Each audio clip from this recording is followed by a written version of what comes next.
think it's just surrender and control, accepting my fate, and hope and endure. Basically, I feel great now. That's the messed up thing, I think, is that I don't feel sick, because technically I'm not really.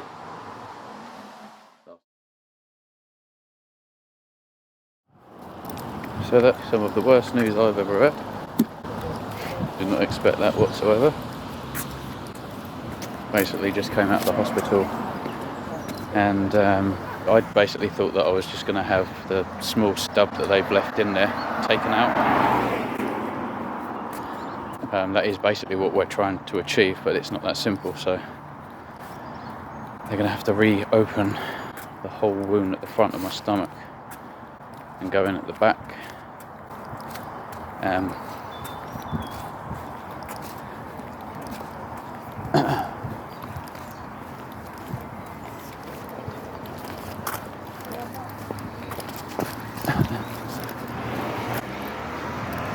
Just to take the small stub out, and the risks, there's tons of risks. Basically have to talk to my partner about it, and we're going to both go in for a consultation because of the risks. So there you go, I'll keep you posted when I get my head straight. I'm just about to break the news to my partner. I had no clue that they had to open me up at the front, and it was such a huge surgery with so many risks. So she's certainly not going to have any idea. So yeah.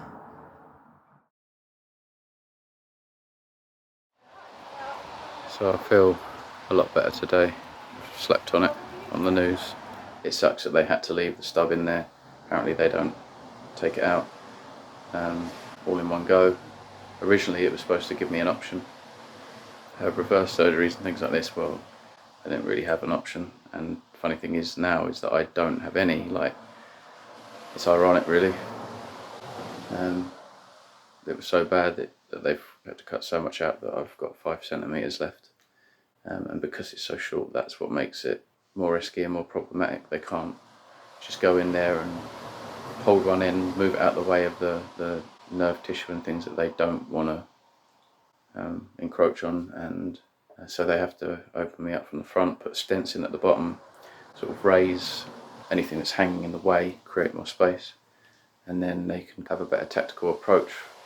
It just means that I'm going to wake up and I'm going to be super sore, like my whole front, all my abdominal muscles, that wound again, and then obviously all at the back as well. So yeah, I'm on a waiting list. Don't know when it's going to be exactly. My guess is around about 6 months, and then it'll be if it goes well, it'll be 3 months for full recovery.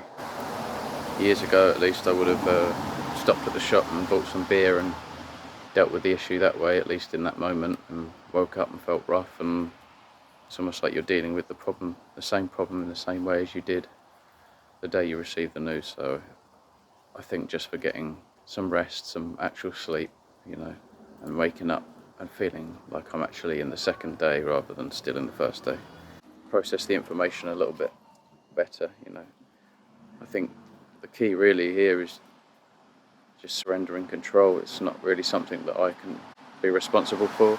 Yeah, I think it's just surrender and control, accepting my fate, and hope and endure, basically. But things should be all right, hopefully.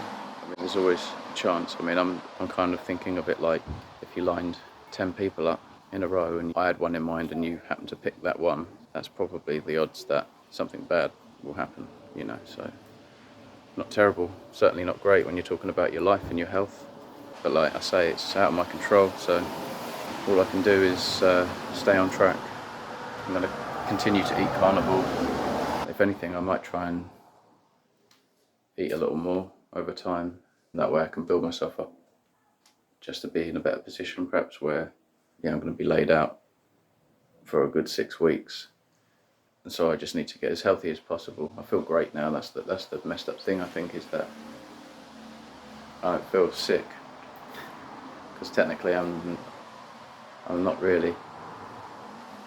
Last time I was ill, I was sick. It was bad, and it was like do what you need to do, let's get it done ASAP, but this time I'm not sick, it's not pressing in the same way, and I don't feel like I need the surgery, but I definitely do. It's a must. If I don't have the surgery, I mean, it's been 10 years since I've had the problem there remaining in that stub area, and it's been 6 years since it's been in the state that it's in now, since surgery. So we don't really want to leave it hanging around for much longer. The issue with that is obviously mutation of cells and producing cancer cells that will then just potentially spread, and that's real danger, where this is sort of an intervention strategy, surgery, to prevent that, but obviously it comes with its own set of risks. So yeah, that's it really. What can you do? Roll with the punches, rough with the smooth. Take care, guys.